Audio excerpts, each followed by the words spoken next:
What's up guys? I'm just going to do a little bit digging up and rearranging, getting prepared for my Rhino pot.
Right there guys, I'm all prepped.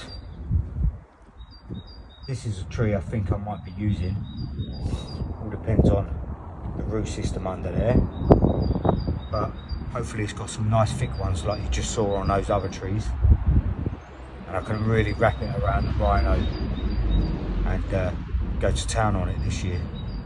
Hopefully get the length of roots that I need in the whole composition, get it all right. So I'm going to put some wire around the Rhino now, so there's little places where I can put it, because I've made little bits and pieces for it, and little hooks for it. So just a quick 5-minute video.